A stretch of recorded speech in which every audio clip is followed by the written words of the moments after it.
আসসালামু আলাইকুম, কেমন আছো সবাই? আজকে আবার অনলাইন ক্লাসে আবার স্বাগতম তোমাদেরকে। আজকে আমরা আলোচনা করব পরমাণু মডেল এবং তেজস্ক্রিয়তার লাস্ট কিছু অংশ। এই কিছু অংশের মধ্যে কি আছে? ভর ত্রুটি, তারপরে বন্ধন শক্তি, nuclear chain reaction, nuclear fission এবং ফিউশন বিক্রিয়া। সো অনেক ছোট ছোট জ্ঞানমূলক এবং অনুধাবনমূলক প্রশ্ন তোমরা এখান থেকে শিখতে পারবা। চলো দেখা যাক আজকের ক্লাসে আমরা কি কি রেখেছি। প্রথমে আমি যা দেখাতে চাই, নিউক্লিয়ার শিকল বিক্রিয়াটা কি। নিউক্লিয়ার শিকল বিক্রিয়াটাই কি হচ্ছে এখানে, একটা নিউটনকে আমি ব্ল্যাঙ্ক সার্কেল দিয়ে প্রকাশ করেছি। আর ইউরেনিয়াম 235কে নিউটন দিয়ে যদি আমি আঘাত করি, তাহলে ইউরেনিয়াম থেকে আমার দুটো নিউটন তৈরি হচ্ছে। এই ব্ল্যাঙ্কগুলো আগে বলেছে এগুলো নিউট্রন, দুটো নিউটন আবার নতুন করে আরও দুটি ইউরেনিয়ামের সাথে তারা রিয়াকশন করবে, প্রতিটা ইউরেনিয়াম আরও দুটো করে নিউটন প্রোডাকশন করবে। এবং এই প্রক্রিয়া যদি আমি কোনো কিছুর প্রভাব না দিই, যেরকম তাপ, চাপ, অন্য কিছু দ্বারা তো প্রভাবিত হয়ই না নিউক্লিয়ার রিয়াকশন। তো এইগুলো আমি যদি কোনো কিছু দ্বারা কন্ট্রোল না করি, নিউটনকে যদি না খাওয়াই, নিউটনকে কিন্তু খাওয়ানোর অনেক ধরনের ম্যাটেরিয়াল আছে, যেরকম বোরন, ক্যাডমিয়াম, এই ধরনের। যদি আমি কোনো সলিউশনের মধ্যে এই রিয়াকশনগুলো করি, তাহলে এই এক্সট্রা নিউটনগুলো ওই ধরনের ম্যাটেরিয়াল খেয়ে ফেলতে পারে। কিন্তু যদি আমি এগুলো না করি, তাহলে সে অবিরাম চলতেই থাকবে। চলতে থাকার এই প্রক্রিয়াকে আমরা বলছি নিউক্লিয়ার শিকল বিক্রিয়া।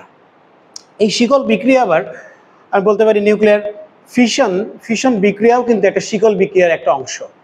এই শিকল বিক্রিয়ার মধ্যে দেখো, নিউক্লিয়ার ফিশন বিক্রিয়ার মধ্যে আমি একটা তাপীয় নিউটন কেন বলছি? নিউটনের কিন্তু 3 ধরনের এনার্জি আছে। একটা হচ্ছে একটা এনার্জিকে বলা হয় থার্মাল নিউটন। থার্মালের বাংলা আসলে তাপীয়। থার্মাল নিউটনটার এনার্জি হচ্ছে অ্যারাউন্ড 1 ইলেকট্রোভোল্ট। এত কম এনার্জি দিয়ে আমি একটা যদি ইউরেনিয়ামকে আঘাত করি, ইউরেনিয়ামটা ভেঙে সমান ভরের দুইটা টুকরা হবে। স্যার, ভর তো সমান না, প্রায় কাছাকাছি 141, 92, ডিফারেন্স অ্যারাউন্ড 50। তবুও যেগুলো প্রোডাক্ট তৈরি হবে, ফিশন প্রোডাক্ট, এগুলো বলা হয় ফিশন প্রোডাক্ট তৈরি হবে এতগুলো। আর অ্যারাউন্ড গড়ে আসলে 2.54 নিউটন তৈরি করে, গড়ে 2.54। এখানে 3 আমরা বিক্রিয়ার সমতা করছি আসলে, কিন্তু গড়ে 2.54 এক্স্যাক্ট ভ্যালু 2.54 সংখ্যক নিউটন তৈরি করে।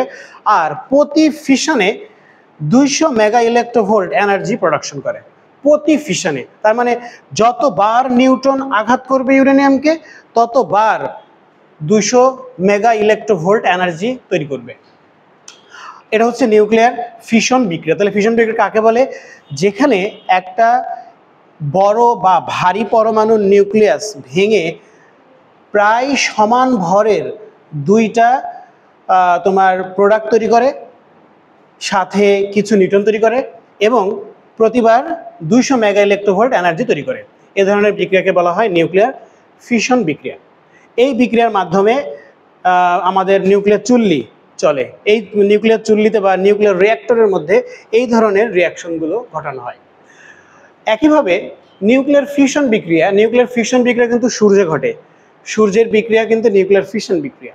এখানে আমি ডিউটেরিয়াম এবং ট্রিটিয়াম, এটা হচ্ছে ডিউটেরিয়াম আর এটা হচ্ছে আমার ট্রিটিয়াম। ডিউটেরিয়াম এবং ট্রিটিয়ামকে যদি আমি এক জায়গায় করি, তার মানে দুটো হালকা নিউক্লিয়াসকে যদি এক জায়গায় করি, অপেক্ষাকৃত একটা বড় নিউক্লিয়াস, মানে হাইড্রোজেনের চাইতে অবশ্যই হিলিয়াম একটু বড়। তাহলে আমি যদি দেখি 2 আর 4, তাহলে আমাদের একটা নিউটন থেকে যাচ্ছে, সাথে 17 মেগা ইলেকট্রোভোল্ট, যেটা কিনা 200 চাইতে অনেক কম। তার মানে ফিউশন বিক্রিয়ায় শক্তি কম তৈরি করে ফিশনের তুলনায়। ফিশনে যেখানে 200 তৈরি করছে, সেখানে ফিউশনে 17 মেগা ইলেকট্রোভোল্ট তৈরি করছে। তো এই বিক্রিয়া যেহেতু সূর্যে চলে, এই সেম সূর্যের মতো বিক্রিয়া পৃথিবীতেও তৈরি করার চেষ্টা করছে, এবং অলরেডি এটা প্রায় সফল হয়ে গেছে। টোকামাক নামে নিউক্লিয়ার একটা চুল্লি তৈরি করেছে রাশিয়া, সাথে ইন্ডিয়া আছে, ফ্রান্স আছে, আরও ইউরোপিয়ান কান্ট্রিগুলো আছে। তারা টোকামাক নামে একটা ফিউশন রিঅ্যাক্টর বা নিউক্লিয়ার চুল্লি তৈরি করছে। নর্মালি চুল্লি কিন্তু তৈরি হয় কোন বিক্রিয়ার সাহায্যে? ফিউশন বিক্রিয়ার সাহায্যে। কিন্তু ফিউশন বিক্রিয়াকে কাজে লাগিয়েও তোমার বৈদ্যুতিক বা পারমাণবিক চুল্লি তৈরির কাজ চলতেছে। বাট এইটার কিছু সমস্যা আছে। সমস্যা কি? এটা কিন্তু এনার্জি 17 মেগা ইলেকট্রোভোল্ট তৈরি হবে। সূর্যের তাপ, আমি যদি সূর্যের মতো এরকম একটা জিনিসকে পৃথিবীতে বানাতে চাই, সূর্যের প্রায় পৃষ্ঠের তাপমাত্রা হচ্ছে 5000 থেকে 6000 ডিগ্রি সেলসিয়াস। তাহলে এত হিউজ টেম্পারেচারে এই রুমের মধ্যে যদি এরকম একটা সূর্য থাকে, তাহলে এই রুমের সমস্ত ওয়ালগুলো গলে যাবে। এত এনার্জি তারা স্টোর করতে পারবে না। তো এটা একটা প্রধান সমস্যা। এই জন্য মেকানিক্যাল স্ট্যাবিলিটি মানে ম্যাটেরিয়ালের মধ্যে গেইন করা যায় এমন একটা সিস্টেম বানাচ্ছে, বাট অলরেডি সফল হয়ে গেছে। যদি হয়ে যায় তাহলে পৃথিবীতেও সূর্য তৈরি হবে ইউজিং নিউক্লিয়ার ফিউশন রিঅ্যাকশন। এটা নেক্সট প্রযুক্তি, নেক্সট জেনারেশনের প্রযুক্তি। ওকে, পরে যদি বলি নিউক্লিয়াসের ভর ত্রুটি, আমরা যে কোনো নিউক্লিয়াসকে ভর ত্রুটি বের করতে পারি। যে কোনো নিউক্লিয়াসের ভর ত্রুটি তোমরা সবাই জানো। ভর ত্রুটি কাকে বলে? নিউক্লিয়াসকে গঠনকারী উপাদান সমূহের ভর বেশি টোটাল নিউক্লিয়াসের ভরের তুলনায়। তার মানে গঠনকারী উপাদানের মধ্যে কে আছে? প্রোটন আর নিউট্রন। তাহলে প্রোটন আর নিউট্রনের টোটাল ভর টোটাল নিউক্লিয়াসের ভরের তুলনায় বেশি। তাহলে যেই পার্থক্যটাকে বলা হয় হচ্ছে নিউক্লিয়াসের ভর ত্রুটি। এখানে এগুলো আমার মুখস্থ নাও করা লাগবে না, মুখস্থ না করেও আমি সেম কাজ করতে পারি। আর এখান থেকে আমরা এটা নিউক্লিয়াসের মোট ভর, তোমরা জানো সবাই এগুলো। আর যদি নিউক্লিয়াস না বলে যদি বলে বিক্রিয়ার ভর ত্রুটি, যদি বলে এই বিক্রিয়ার ভর ত্রুটি কত, সেম কাজ করা যায়। সেক্ষেত্রে আমার কি করব? আমি বিক্রিয়কের মোট ভর নিব আর উৎপাদের মোট ভর। উৎপাদ কে কে এখানে? উৎপাদ এখানে আছে বেরিয়াম, ক্রিপ্টন, নিউট্রন। আর বিক্রিয়ক হচ্ছে নিউট্রন আর ইউরেনিয়াম। তো দেখা যায় এই দুটোর ভর যোগ করলে, এই তিনটা ভর যোগ করলে চাইতে এইগুলোর ভর বেশি। তার মানে কিছু ভর কি আকারে রিলিজ হয়ে গেছে? এনার্জির 200 মেগা ইলেকট্রোভোল্ট। তো এটার জন্য আমার কি লাগে? বন্ধন শক্তি, বাইন্ডিং এনার্জি। এই যে ভর ত্রুটি, আসলে ত্রুটি না, ত্রুটি বলা যাচ্ছে না, কিন্তু অনেক সময় লেখার সময় ত্রুটি, এবং ইংরেজিতে এটাকে কি বলা হয়? মাস ডিফেক্ট। এই ভরটা যে ক্ষয়ে গেল, এই ক্ষয়ে যাওয়া ভরটা নিউক্লিয়াসের মধ্যে শক্তি আকারে জমা হয়ে থাকে। ক্ষয়ে যাওয়া ভরটা আইনস্টাইনের E=mc² সূত্র অনুযায়ী যে পরিমাণ ভর নিউক্লিয়াস গঠনের সময় বের হবে, ওই পরিমাণ সমপরিমাণ শক্তি জমা হয়ে থাকবে নিউক্লিয়াসের মধ্যে। কারণ শক্তির তো কোনো ক্ষয় হয় না, ভর শক্তির সমান। যে পরিমাণ ভর খরচ হবে সেই পরিমাণ এনার্জি জমা হবে কোথায়? নিউক্লিয়াসের মধ্যে। তার মানে আমার নিউক্লিয়াসকে ভাঙতে এই পরিমাণে এনার্জি দিতে হবে। তাহলে একটা নিউক্লিয়াসকে ভাঙতে যে পরিমাণে এনার্জি দিতে হয় তাকে কি বলা হয়? বন্ধন শক্তি। অথবা গঠন করতে যে পরিমাণে এনার্জি সে রিলিজ করে, দেখো গঠনের সময় নির্গমন করে আর ভাঙার সময় দিতে হয়, উল্টো কথা কিন্তু। গঠন হলে বের হয় আর ভাঙতে হলে কি হয়? দিতে হবে। দুটো একে অন্যের বিপরীত কাজ করছে। আর এই গ্রাফটা খুবই ইম্পর্টেন্ট। এই গ্রাফটাই, এটা হচ্ছে বন্ধন শক্তি, বাইন্ডিং এনার্জি পার নিউক্লিয়ন। এ দিয়ে বোঝাচ্ছি নিউক্লিয়ন। নিউক্লিয়ন কাকে বলে? নিউক্লিয়াসের ভর সংখ্যাকে বলা হয় নিউক্লিয়ন সংখ্যা। তো দেখা যাচ্ছে যে হিলিয়াম, কার্বন, অক্সিজেন এগুলোকে বলা হয় হাঁটু পয়েন্ট, নি পয়েন্ট। এই পয়েন্টগুলোতে বন্ধন শক্তি বেশি। সবচেয়ে বেশি বন্ধন শক্তি কার? আয়রনের নিউক্লিয়াসকে ভাঙতে সবচেয়ে বেশি শক্তি খরচ করতে হয়। কারণ আয়রনের নিউক্লিয়াসে 26-56 সংখ্যাটা খুবই গুরুত্বপূর্ণ। এই কারণে আয়রনের নিউক্লিয়াস সবচেয়ে বেশি বন্ধন শক্তি, এবং আয়রন পৃথিবীতে এখনও সব জায়গায় পাওয়া যায়, সব কিছুতে আয়রন পাওয়া যায়। হয়তো আয়রন ভবিষ্যতে পাওয়া নাও যেতে পারে। আর এর উপরে এর ডান দিকে গেলে আমরা পাবো নিউক্লিয়ার ফিশন, আর বাম দিকে আসলে নিউক্লিয়ার ফিউশন। এই গ্রাফটা ব্যাখ্যা করতেও আসতে পারে। সো এতটুকু যদি বুঝে থাকো তাহলে আমরা বুয়েট 23-24 এই ম্যাথটা সলভ করতে চাই। এই ধরনের ম্যাথগুলো ঢাকা বোর্ড এখনো কভার করে নাই, তবে এমসিকিউ আকারে অনেক বেশি আসে।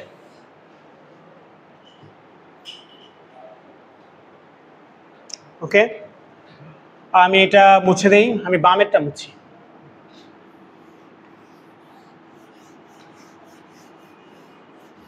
যদি আমরা ওই ম্যাথটা সলভ করি, ওই ম্যাথটা সলভ করলে দেখা যাচ্ছে আমার 50 মেগাওয়াট বিদ্যুৎ উৎপাদন করতে চাই আমি একটা নিউক্লিয়ার চুল্লি থেকে, তাহলে আমাকে দৈনিক কত কেজি ইউরেনিয়াম লাগবে, দৈনিক আমাকে কত কেজি ইউরেনিয়াম খরচ করতে হবে।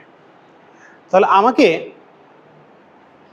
1 কেজিতে আমি যদি হিসেব করি কতটা পরমাণু আছে, আর প্রতিবার ফিশন করলে কত হয়, 200 মেগা ইলেকট্রোভোল্ট এনার্জি তৈরি করে।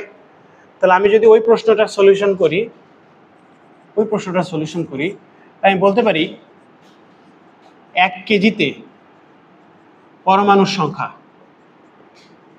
1 কেজিতে পরমাণুর সংখ্যা বের করার সূত্র কি, mNa ডিভাইডেড বাই m।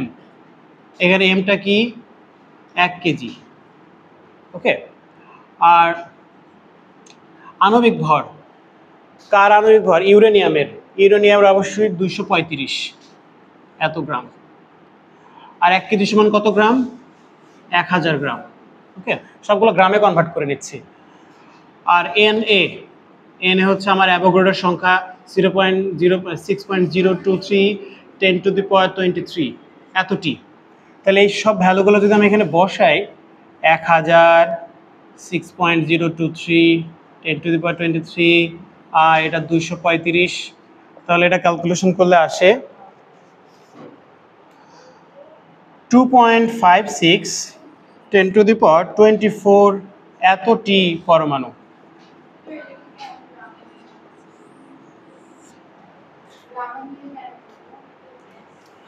ওকে, আমার এই আণবিক ভরটা কিসে দেওয়া থাকে, গ্রামে।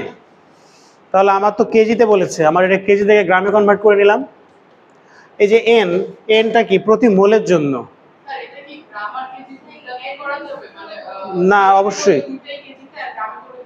দুটাই গ্রামে। হ্যাঁ, যদি তুমি মনে করো যে নিচেরটা গ্রাম থেকে কেজিতে কনভার্ট করে নিতে পারো, কিন্তু আমি এগুলো সবগুলোই গ্রামে নিয়েছি। হ্যাঁ, চাইছে আমরা কেজিতে বের করব, পরে আমরা কেজিতে বের করব, কিন্তু আমার ইকুয়েশনের সুবিধার জন্য আমি এই কাজটা করে নিয়েছি। ঠিক আছে, তাহলে এতটি পরমাণু আছে, প্রতিবার ফিশন হলে কত এনার্জি তৈরি করে, 200। তার মানে প্রতিটা পরমাণু রিয়াকশন করলে 200 মেগা ইলেকট্রোভোল্ট করে। তাহলে এতটা পরমাণু আছে, তাহলে মোট শক্তি কত হবে, মোট শক্তি হবে 2.56 10 টু দি পাওয়ার এতটি, সাথে কি আসবে, 200 কি, মেগা ইলেকট্রোভোল্ট। কিন্তু এটার আবার দক্ষতা কত, 20%। তার মানে এই টোটাল শক্তির আমার 20% ব্যয় হয়। তাহলে আমার 20% নিব। ওকে, তাহলে আমার এনার্জিটা এখন আমি কনভার্ট করতে চাই জুলে। করি চলো, 2.56 10 টু দি পাওয়ার 24 200 মেগাকে ভাগলে কি আসে, 10 পাওয়ার 6, সাথে কি আছে, ইলেকট্রোভোল্ট। এটা ভাঙলে 1.6 10 টু দি পাওয়ার -19। তাহলে এটা কিসে কনভার্ট হয়ে গেল, জুল। এটার আমরা কি করব, 20% মানে 0.2।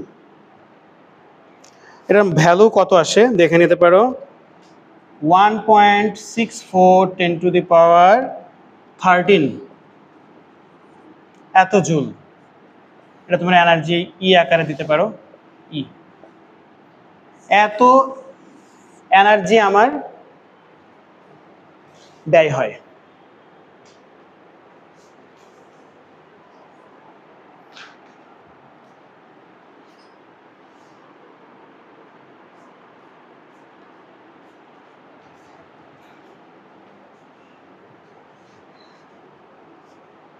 ওকে, কিন্তু আমাকে কিন্তু এত এনার্জি বের করতে পারলেন, আমাকে বলেছে কি 50 ওয়াট বিদ্যুৎ খরচ করলে কত কেজি লাগবে, আমাকে কেজিতে কনভার্ট করতে হবে। আচ্ছা, তাহলে আমি পেয়ে গেলাম কি পরিমাণে শক্তি উৎপন্ন হয়। আমার ক্ষমতা আমি জানি। তা আমরা কি জানি? আমরা জানি ক্ষমতা কি? কাজ বাই সময়। তাহলে এত যদি শক্তি ব্যয় হয়, এত যদি ক্ষমতা লাগে, আমাকে বের করতে হবে এটা কি দৈনিক না? দৈনিক। দৈনিক মানে কত সেকেন্ড? 24 ঘন্টা। 24 ঘন্টা মানে ৮৬,৪০০ সেকেন্ড। ৮৬,৪০০ সেকেন্ড। তাহলে এখান থেকে ডাব্লিউ সমান পিটি। আচ্ছা, দৈনিক যদি নিউক্লিয়ার চুল্লিটা চলে, 50 ওয়াট যদি তার বিদ্যুৎ উৎপন্ন হয়, 50 মেগাওয়াট, তাহলে 50 মেগা মানে 10 পাওয়ার 6 এত ওয়াট। আর সময় কত আমার? ৮৬,৪০০ সেকেন্ড। তাহলে এটা গুণ করলে কি পরিমাণ কাজ করবে সে পাওয়া যাবে? কি পরিমাণ কাজ করবে? কাজ করবে হচ্ছে 4.32 10^12।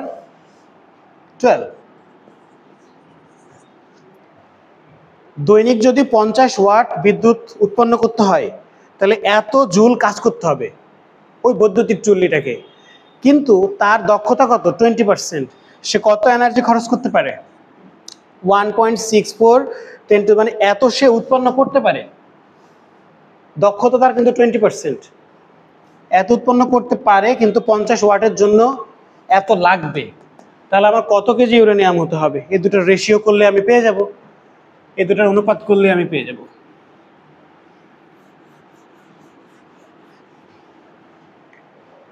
কত পাবো আমি? এখানে পেলাম এত। এত কাজ, কাজই তো আসলে শক্তি। তাহলে এটাও শক্তি, এটাও শক্তি। ওকে, তাহলে আমার প্রতিদিন ইউরেনিয়াম লাগবে, রাশিয়া থেকে কতটুকু ইউরেনিয়াম নিয়ে আসতে পারবো আমরা? আমাকে এতটুকু কাজ করতে হবে, 4.32 10^12 জুল।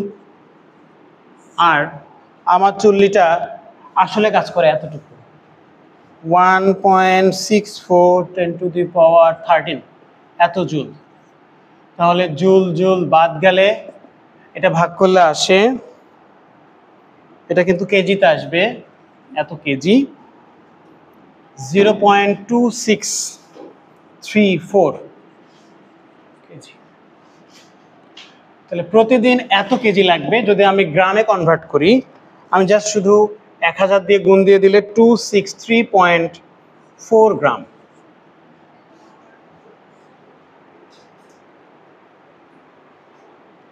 অসংখ্য ধন্যবাদ।